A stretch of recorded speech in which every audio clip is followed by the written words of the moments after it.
À force de ramener des semi-épaves par la route sans rencontrer le moindre problème, on aurait pu finir par s'ennuyer ou même penser que tout ça c'était du flan.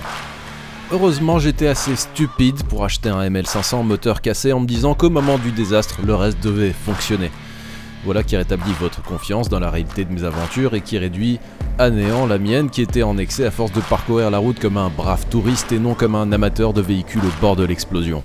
Parce que oui, vous l'avez compris, si vous n'avez pas vu l'épisode précédent, ça s'est pas très bien passé dans l'ensemble. En fait non, il n'y a rien qui s'est bien passé. De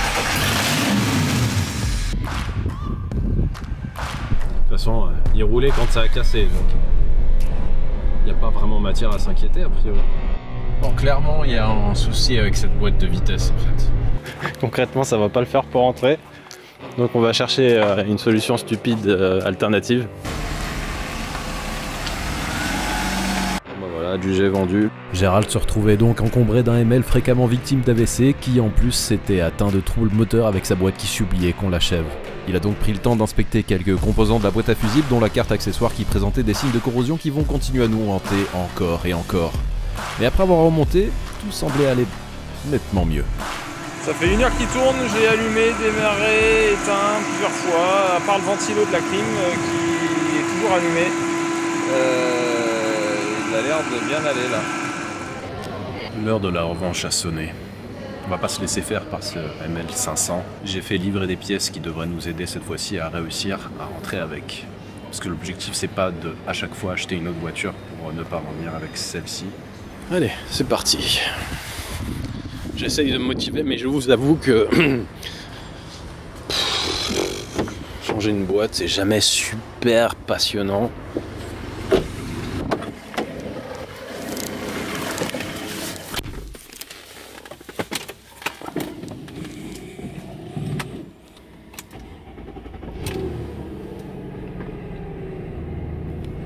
Ah, puis j'avais laissé un paquet de trucs là-dedans.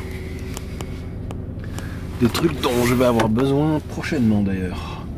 Oh là, quel bordel. Puis on va en ajouter encore. Avant de venir, j'ai donc commandé une boîte que j'ai trouvée sur Rovoco qui provient d'un ML500 pour pas prendre de risque niveau compatibilité. On avait bien une boîte d'avance, que j'ai achetée avec le moteur de rechange de l'épisode 1, mais tout comme le moteur, la boîte n'était pas celle qui était annoncée. Bonne pour une classe S ou une CLK par exemple, mais pas pour un W163 comme ce ML. Tu vas essayer de le lever? Qu'on voit ce qui se passe.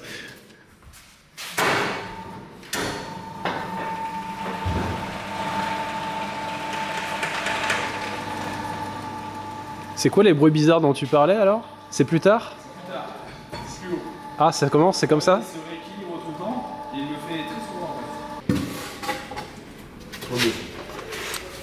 Moi j'aime bien parce que quand même ça se voit qu'il a confiance dans son pont. Attends, j'en ai une de chaque côté, faut que je la retrouve, c'est juste ça. C'est donc reparti pour un démontage de l'admission, notamment pour accéder au vis du haut de la boîte, tout en gardant en tête évidemment que tout ça aurait été nettement plus facile et plus rapide à faire en même temps que le remplacement du moteur.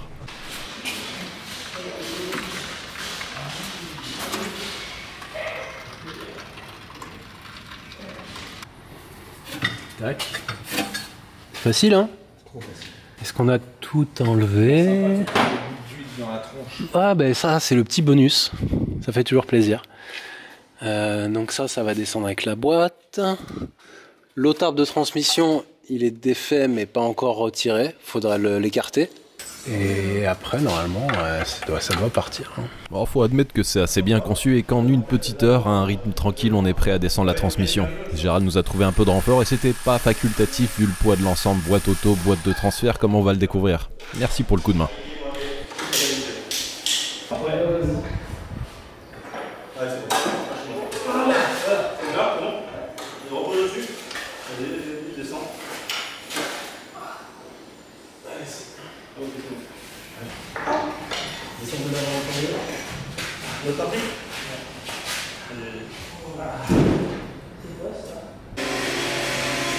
Bah, vu de plus près, on se rend mieux compte des dimensions du bordel.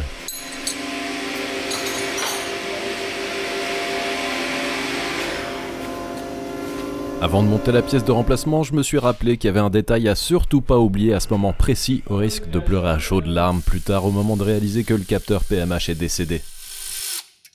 On s'y attend jamais à ça. Hein. Et bah tu vois, il a une tronche parfaitement normale, donc il doit être bien grippé dedans, mais je suis sûr qu'avec un petit coup de marteau, il va y aller tout seul.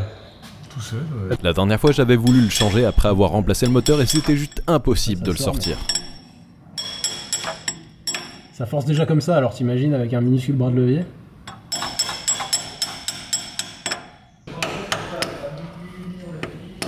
Comme quoi, les outils de maçonnerie sont bien. Ouais. C'est juste en avoir des assez petits pour que ça passe. Et ouais, il me faudrait un burin pointu, je dois en avoir. Hein. Un burin à pierre. Et franchement, on n'était pas prêt de sortir sans déposer la boîte. Hein. Oui, c'est sûr. Tout ça pour ça quand même. Hein. C'est vrai que la situation aurait été encore plus ridicule si j'avais dû déposer la boîte juste pour changer le capteur PMH. Donc on peut presque remercier la transmission d'avoir rendu l'âme pour justifier tout ça. Ouais, difficile. Ouais. Ça a l'air naturel.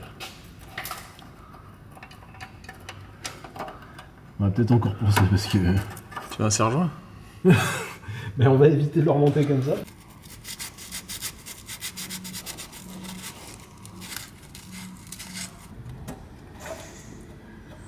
Ah, on voit la tête. Ouais, ça rentre quand même difficilement, quoi. Là, je galérerais à l'enlever de nouveau. Hein. J'ai continué à nettoyer l'emplacement et on est arrivé à un compromis acceptable. Espérons quand même que le capteur neuf tienne une bonne décennie. Et de la boîte de vitesse d'origine, on va pas garder grand chose, je pense. Elle merdait entre deux rapports, ça pourrait être un souci de platine et de ses solénoïdes, mais ce serait vraiment être joueur que de chercher à la réutiliser. Le convertisseur, lui, il est bon à acheter vu les variations de couple observées en charge constante. Par contre, je récupère le carter d'huile pour remplacer celui qui a été modifié pour recevoir une sonde de température, histoire d'en avoir une d'avance pour la selle K500 de Clara. Bref, on peut remonter la boîte de rechange parce qu'il va encore falloir découvrir si elle est bonne pour le service ou non. Elle a été livrée avec sa boîte de transfert, donc bah c'est cool, ça fait un truc de moins à interchanger. Ce qui m'a décidé notamment pour le choix de cet exemplaire en particulier de boîte, c'est qu'il y avait le convertisseur de couple avec. Oui. Ouais, là c'était la durite. Je vérifie un truc. Tu te rappelles les pions de centrage de l'autre boîte, c'était dans le pied. Ouais. Ça a l'air d'être... Ouais, les pions de centrage donc. Parfois ils restent sur le moteur, parfois ils restent sur la boîte et quand on fait un échange, on peut se retrouver avec deux pions face à face. Et là, on peut forcer tant qu'on veut, ça rentrera pas. Allez, on peut rentrer là.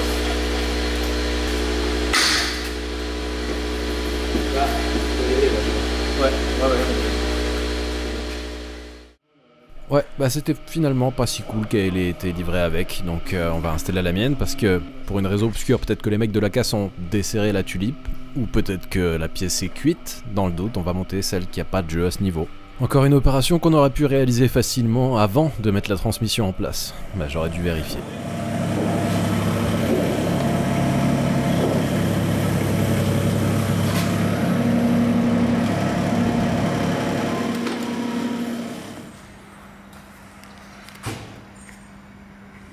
Ah ouais, non, quand même c'est pas mal. Ah oui, là c'est... Et celle-là? Ouais, elle bouge pas celle-là. J'ai essayé. 0.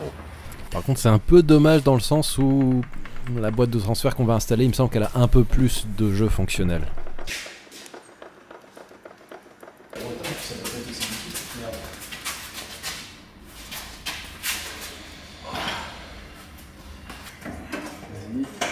Vérifie que le réflecteur derrière ça passe.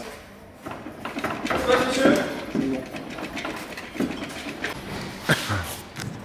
Pareil, elle a l'impression de déjà vu. Après, j'ai remis de l'huile dans la boîte en partant du principe qu'elle avait été vidée. Bah non.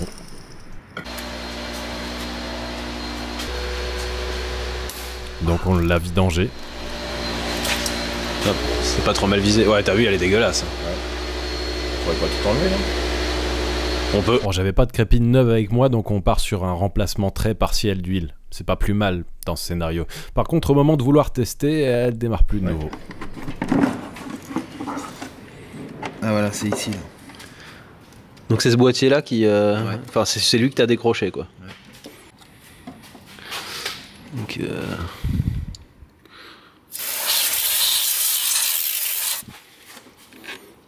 Et là, ouais. C'est là. Là, ouais, là. Là, il y a des traces hein, quand même. Ouais. trace blanche. Il s'avère que ce composant, qui est en fait la carte SAM, n'a pas grand rôle dans le démarrage de la voiture. Donc on s'intéresse à d'autres choses, comme par exemple la présence d'une alarme à rajouter. Là, on est en train de bien s'amuser avec... je me suis rendu compte que c'était un système d'alarme. Je crois que c'était un montage de boîtier étonnant ou un truc comme ça.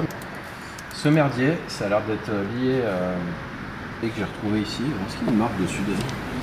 High Performance Alarm, comme ça au moins ça lève les doutes. C'est encore à moitié branché sur la voiture d'une manière bien dégueulasse, avec des composants électroniques qui se baladent au milieu du reste des fils. Certains trucs d'ailleurs dénudés parce que sûrement mal remontés. Moitié de la gaine arrachée.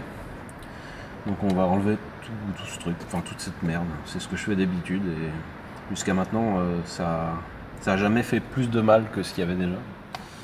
J'espère qu'on aura résolu une partie des problèmes, surtout en faisant ça. Il y a les capteurs volumétriques là. Il y en a un là, il y en a ici. Il y a peut-être un autre composant quelque part que j'ai pas vu, mais... Je crois que c'est celui-là, c'est ce merdier là. Ouais, c'est bien ce que j'ai coupé en tout cas. Après, faut aller délicatement enlever les piquages qu'ils ont fait, s'il en reste. Ça, c'est déjà coupé. Voilà. Et donc, il reste ce qui est connecté au faisceau là et ce qui retourne au fil là.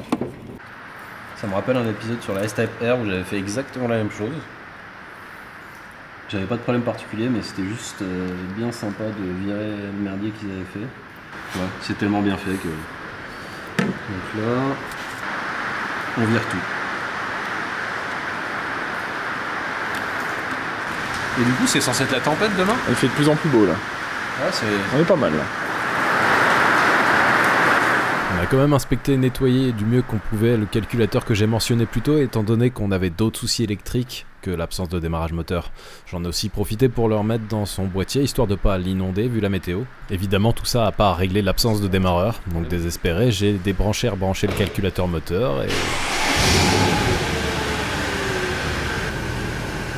et on va supposer et espérer que c'est encore la corrosion présente un peu partout sur les composants de la boîte à fusibles qui posait problème. Un peu par là, ouais, voilà.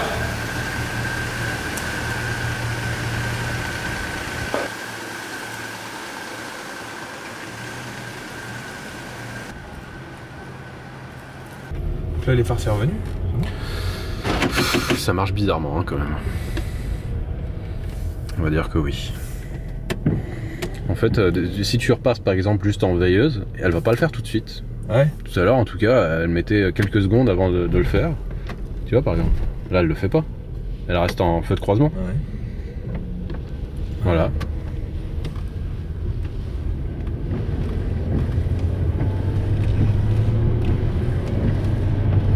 Là, la seconde, on l'a même pas senti passer.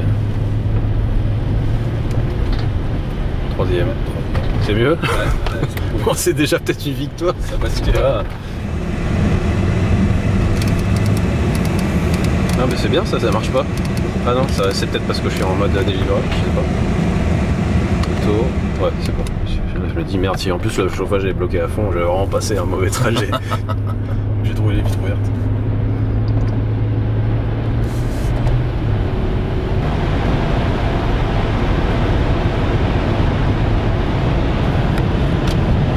Une fois à température, on peut évaluer l'état de la boîte de vitesse.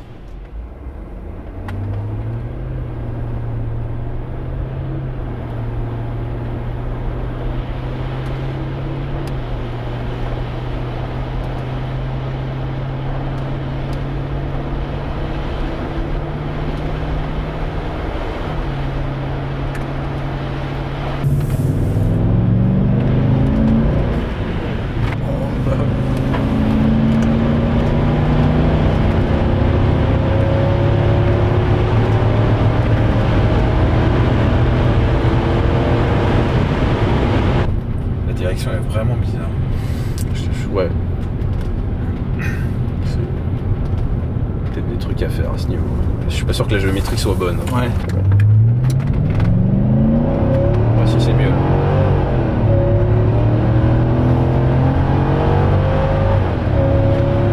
Ouais, si je pense que c'est conforme quoi. Là en barque, tu dois la sentir passer la mer quand même. À Après une bonne nuit de sommeil, on est d'attaque pour faire quelques derniers ajustements avant de décréter qu'on n'y touche plus pour tenter la traversée de l'hexagone. Bon, j'ai réajusté le niveau de la boîte parce que on avait un peu trop. Et c'est normal en fait, hein, parce que le truc c'est que comme j'ai pas déposé le carter ni la crépine, il en restait pas mal que habituellement je vidange. Pas fou, j'ai demandé à Class de me fournir un peu d'outillage pour le trajet, histoire de pas partir totalement à poil. Dans le lot, je teste un outil de diag un peu plus compact que celui que j'utilise habituellement. J'en profite pour vérifier qu'il n'y a rien de nouveau.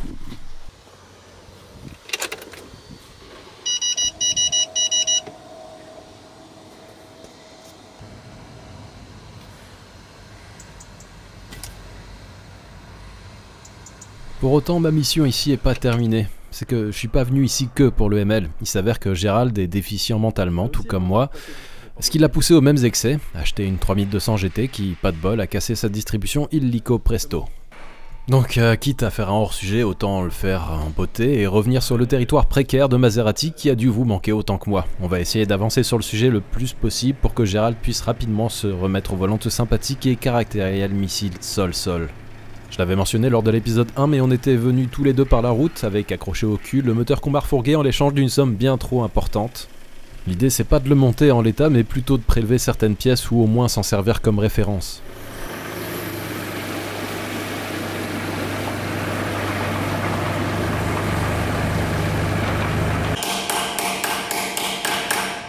Donc on a déculassé un banc pour avoir toutes les pièces utiles sous les yeux. Ça fait un bon tuto pour Gérald qui avait pas eu le bonheur de toucher à la mécanique de la 3200 GT jusqu'à présent. Eh, hein? Easy. Finalement, Maserati c'est bien.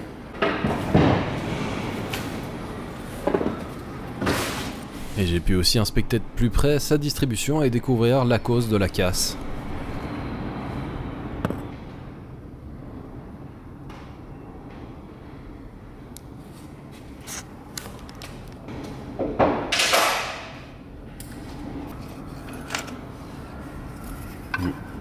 Ça a dû faire une surépaisseur, tu vois, dans la courroie. Ah putain, en plus c'est en métal, ouais, bah laisse tomber. Là t'as ton coupable à 100%. Hein. Comment ça fait pour se barrer ça? Je sais pas. Le roulement a pas l'air mauvais, hein, mais effectivement, le cache il s'est décroché, quoi. J'ai jamais vu ça. Enfin, pas de chance. En y regardant de plus près, c'est du roulement chinois. Voilà, il n'y a pas à chercher beaucoup plus loin que ça. Pour pouvoir faire quand même quelques tests, on a monté la courroie de l'autre moteur. Donc c'est en fonction de ce que tu vas sentir. Ouais. S'il y a un gros point dur bizarre, c'est pas bon. Si c'est fluide tout le temps... Bon sens, ça. Ouais. Si c'est fluide tout le temps, c'est que c'est bon signe.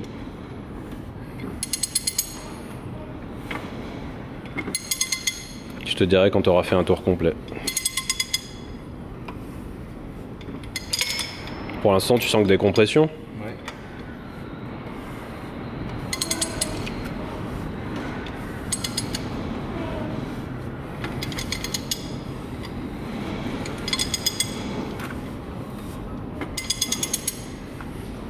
T'as fait un tour. Continue un peu, mais t'as déjà fait un tour. 2 tours de Villebrequin et un tour d'Arbacam que tu peux... Ça force pas beaucoup. Hein. Bah, tu sais ce qu'il reste à faire? Une batterie. Batterie, débrancher le capteur PMH et puis on teste au démarreur. Tu vas pas te pisser dessus? J'attends.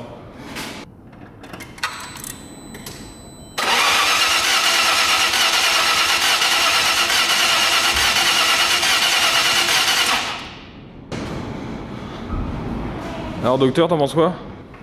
À l'oreille, il y a un truc qui cloche. Ah bon? T'as un compressiomètre? Non. On peut la faire tourner comme ça, hein. Elle va démarrer.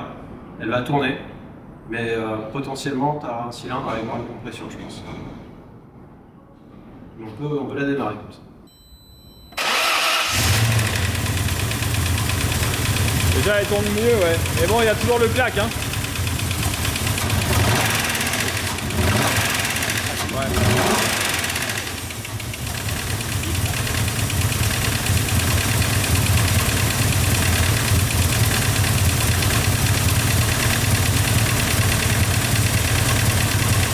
Évidemment, on en a profité pour prendre les compressions. Et un 0 sur le cylindre 3 du banc conducteur.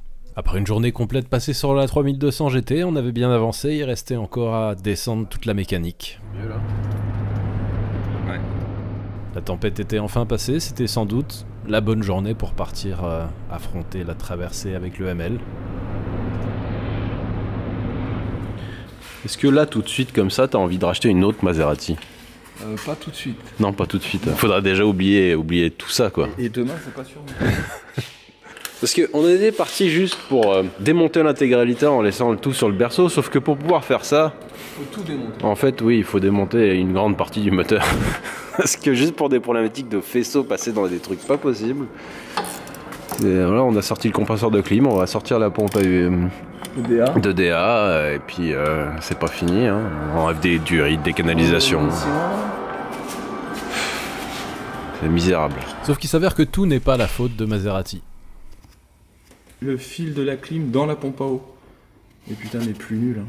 On meurt. Hein. Ce qui peut expliquer pourquoi le faisceau passait pas à travers. C'est simplement qu'il était coincé entre la pompe à eau et le bloc. Vous voyez, vous vous foutez de la gueule de mon pont à face P70 qui fait peur, mais celui-là il fait encore plus peur parce qu'on a failli se ramasser la bagnole dans la tronche. La noix dans laquelle tourne la vis sans fin, qui permet au bras de monter, elle s'est juste décomposée. Et là, ça fait flipper quand même. Donc c'est la dernière descente qu'on va faire avec ce pont, je crois.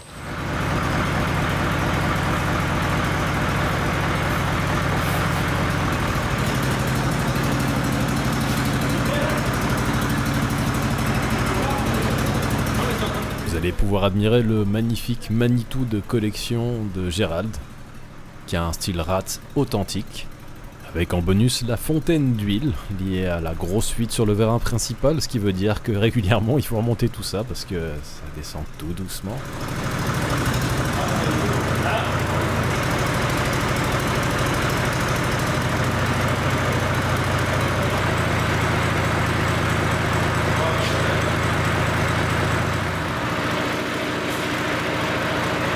Sûrement pour préserver l'intimité de la Maserati, la caméra a décidé que c'était le moment de faire la mise au point sur la clé à choc. Donc on a déposé le moteur boîte avec le berceau et les trains roulants. Mention spéciale aux 4 13 de masse redondantes installées par Maserati. Pas mal pour qui aime les surprises.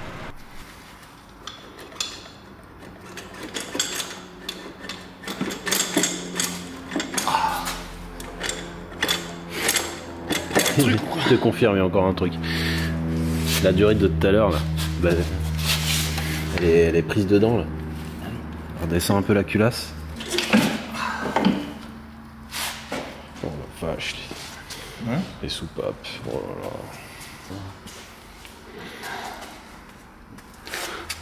Ah, cela dit, au moins elles ont touché qu'une fois. Hein. Pas ça.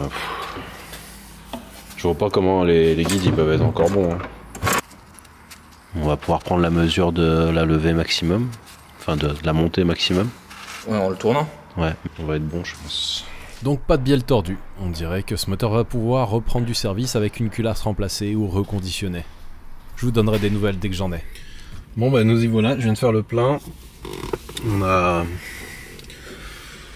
7h40 de route annoncée. On va essayer de s'y tenir. Et le contrôle technique, je viens de le passer. On est en contre-visite pour les trucs qu'on connaissait déjà, donc les 2 voyants allumés au tableau de bord, airbag et défaut moteur. Les pneus sont un peu usés, pareil il me l'a noté. Phare non fonctionnement des pleins phares, évidemment, puisque j'ai enlevé le relais correspondant étant donné qu'il se mettait en route sans raison. Et puis après, l'aide d'essuie-glace arrière. Bon. Sinon, ça va. Il n'y a rien d'autre en contre-visite. Donc, reste à espérer que le problème de l'été dernier ne se manifeste pas. Pour rappel, coupure intégrale du système électrique. Et donc, forcément, ça n'avait pas bien fonctionné. Par contre, la boîte impeccable, je dois dire, donc ça, c'est vraiment cool. Et allez, go, on va arrêter de perdre du temps parce qu'il est déjà 18h30.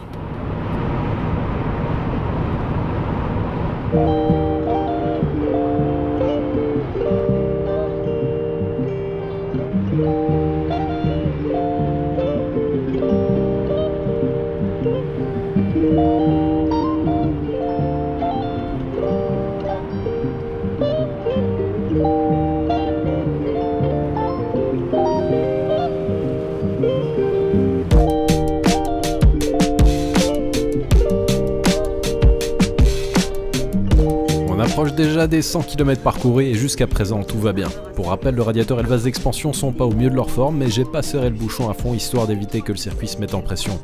Pas de bouchon de prévu sur le trajet, donc ça devrait le faire si le reste tient le coup.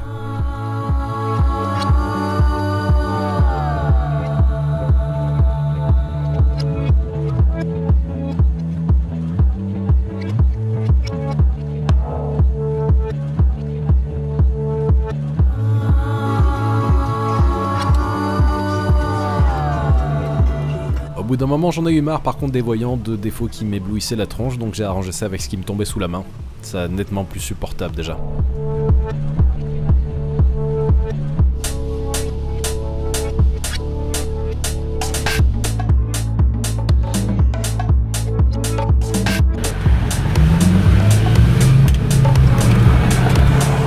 Allez, pause. Plus que, je sais plus, 200 bornes, un truc comme ça. On va mettre un peu d'essence, parce qu'on va jamais arriver à destination sinon. Mais bon, globalement, tout se passe bien.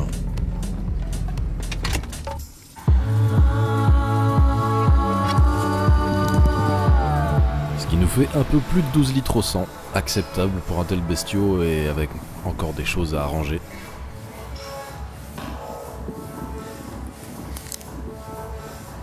Et étonnamment, niveau circuit de refroidissement, a priori, on a quasiment rien perdu. C'est rassurant. Bon bah, les voyants de défaut liés à l'airbag se sont éteints. La voiture se répare toute seule. Et puis j'ai remis en place le relais de plein phare et pour l'instant, j'ai pas eu d'anomalie. Je m'en suis pas vraiment servi, mais bon, la dernière fois qu'on a tenté, il se mettait en marche tout seul quasiment tout le temps, donc quand même l'impression qu'il y a un progrès. Je suppose que, je sais pas, les composants sèchent, un truc comme ça. Enfin bref. Encore un rapatriement désespérément monotone pour vous, j'en suis désolé. Mais j'admets que, étant seul et en pleine nuit, ça me va bien. N'est-ce pas magnifique d'aussi bien voir ce qui se passe dehors? Moi aussi je peux éblouir les mecs en face. Il y en a beaucoup qui se privent pas.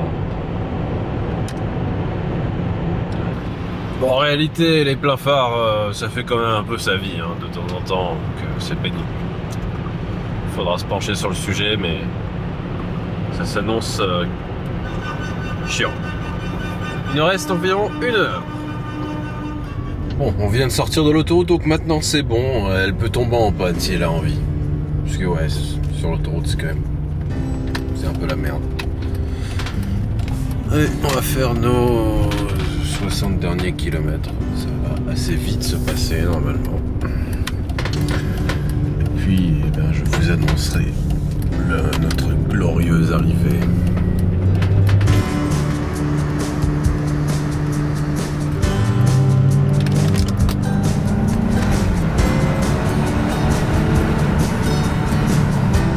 Et c'est sans grand panache qu'on arrive à destination. Mais on y est, c'est ça qui compte. Enfin, sans vouloir vous spoiler, vous allez voir un peu plus tard qu'on est passé pas loin de la panne. Enfin, des pannes. Là, c'est le bon moment pour dresser la liste de toutes les choses qui restent à faire, et en fait, non, de tous les défauts que j'ai pu trouver à la voiture depuis le début. Donc, on va commencer par les choses les plus évidentes, évidemment. J'étais à peu près sûr que j'allais oublier des trucs sur cette liste et ça a pas loupé, mais elle est pas exhaustive, certes. Ça donne quand même une idée de la quantité de travail qui reste à abattre et quand même des choses qu'on a déjà réalisées. On peut retirer ce dont on s'est déjà occupé. Donc moteur, transmission, ça pour l'instant je suis pas sûr. Ça c'est bon, ça c'est bon. Et me revoilà quelques heures plus tard, une fois n'est pas coutume, au volant d'une BMW. Vous savez ce que ça implique sans doute ?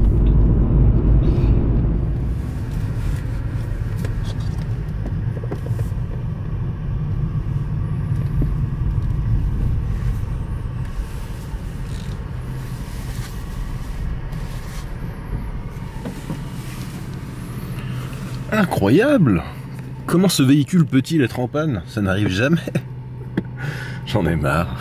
On va quand même tenter Un coup de clé, on sait jamais des fois, d'une matinée à l'autre, sans explication, ça fonctionne. Ce qui serait mauvais signe en un sens parce que ça rend le truc tellement imprévisible.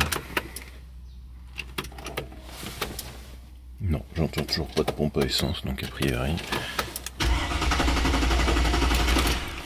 pas mieux. Donc on va devoir s'infliger de nouveau un démontage de la banquette.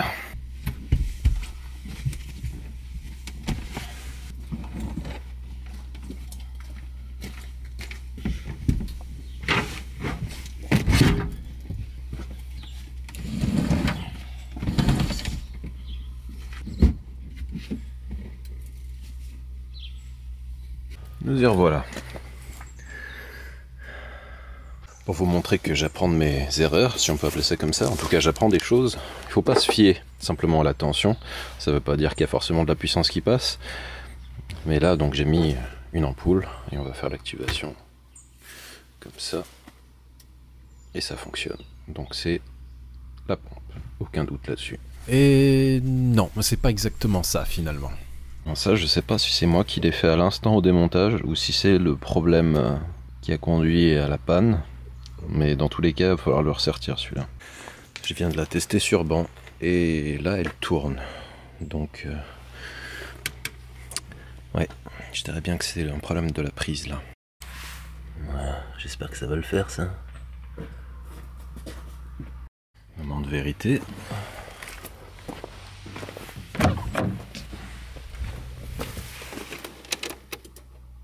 Ça ne fonctionne pas. Et ben c'est bien le connecteur qui est un peu cramé. Donc je vais m'occuper de ça. Donc j'imagine que c'est la broche du connecteur qui est sous la pompe qui a merdé et ça a dû faire chauffer la broche du dessus et ça a fait brûler le connecteur.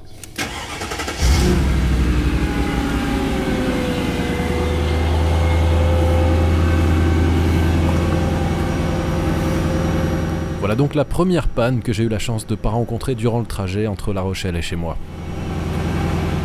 Il reste quand même qu'il y a quantité de problèmes électriques à régler sur cette voiture et j'aimerais vraiment rapidement trouver d'où ça vient avant d'attaquer le reste. On peut commencer gentiment par exemple avec l'absence de verrouillage centralisé côté passager.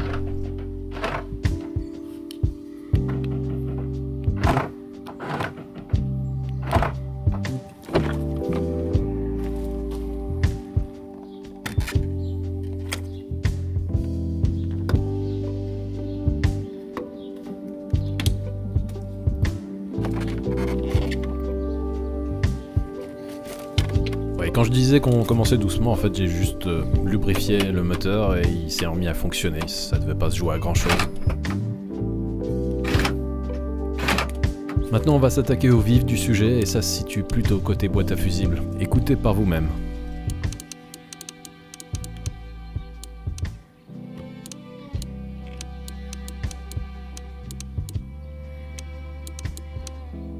Il y avait quelques fils qui étaient endommagés ici. Ouais, 3-4 avec juste des petites entailles dans la gaine. Je sais pas si c'est des coups de dents ou des coups de lame, je sais pas. Enfin, mais lui par contre, lui il a pris un peu plus cher donc je vais le recouper et puis on va ressouder ça correctement. Ça pourrait bien foutre la merde ce genre de truc. Je pense que là ça confirme quand même la théorie du rongeur. Il y a beaucoup de zones à des endroits totalement différents du faisceau qui ont été bouffés, donc apparemment ouais, ces câbles ont bon goût.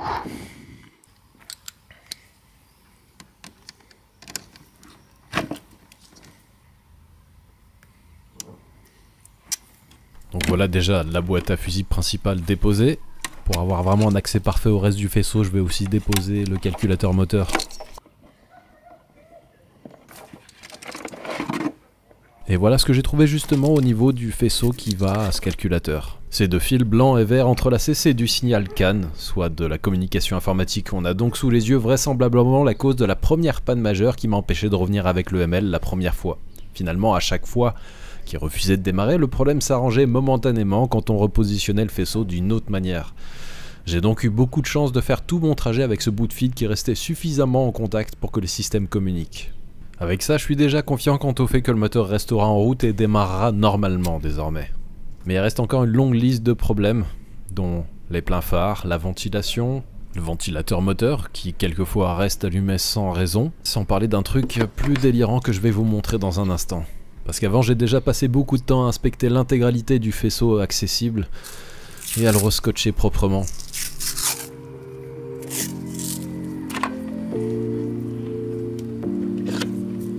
De la même façon, après avoir démonté la boîte à fusibles, j'ai décidé de m'y intéresser plus en détail.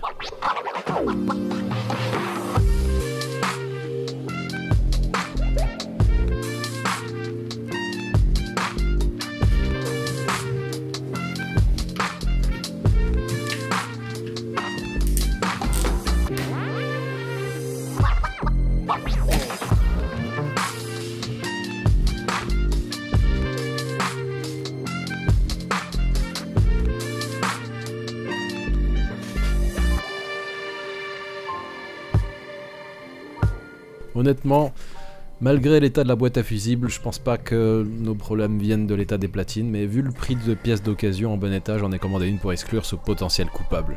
En attendant, je l'ai nettoyé du mieux que j'ai pu, sachant qu'il y a facilement 10 étages de circuits superposés et que je les ai pas démontés, mais ça m'a quand même permis de remonter tout ça avec les gaines nettoyées, histoire de voir si les soucis d'instabilité électrique persistaient.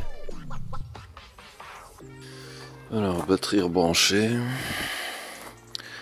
Ouais, j'en ai profité aussi pour bien distinguer les emplacements des relais qui posent problème. Ça, c'est le circuit confort, donc c'est bien en lien avec la ventilation, les phares et les trucs comme ça, a priori. Et ici, ce qui s'appelle le terminal 15. Qui est important vu que c'est l'alimentation après contact. On va déjà voir si maintenant ça démarre à tous les coups. Alors ça, c'est un autre gros problème que j'ai trouvé. Quand je mets les phares en route, ça met le contact. Ce serait amusant si c'était pas si dramatique. Parce que là, il y a pas de clé. Hein.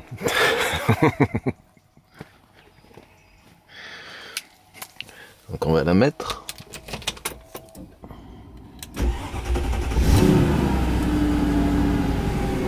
Donc ça fonctionne en tout cas. Je pense que notre souci de démarrage à l'île de Ré, la fois où j'ai pas pu repartir, c'était à cause de ce fil qui était à moitié coupé. On a dû le bouger simplement en touchant à la boîte à fusibles et le contact était juste meilleur pour pouvoir rouler, mais on n'est pas passé loin de la panne de nouveau, je pense. Ça au moins normalement c'est réglé. Il reste encore tous les autres problèmes électriques par contre et là c'est bien plus compliqué.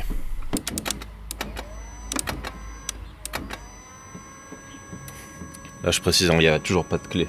C'est juste ces petits mouvements là qui font que le contact se met. Avec le commodo d'éclairage en route, hein, évidemment. Distinguer le circuit qui pose problème, c'est celui-là. Voilà, connecteur bleu ciel là.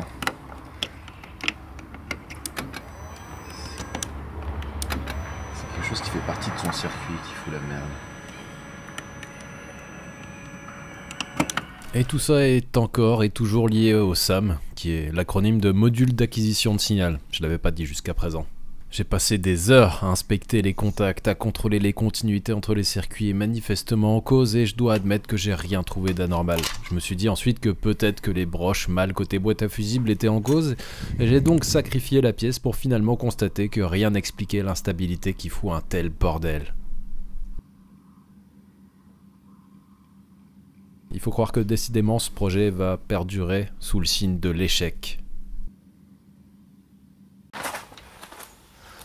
Habituellement, quand je tourne les vidéos, du moins avant de les publier, j'essaie de faire en sorte d'avoir suffisamment de matière pour constituer une sorte de récit, quelque chose avec un début, des péripéties évidemment, et une fin, que ça ait un peu de sens.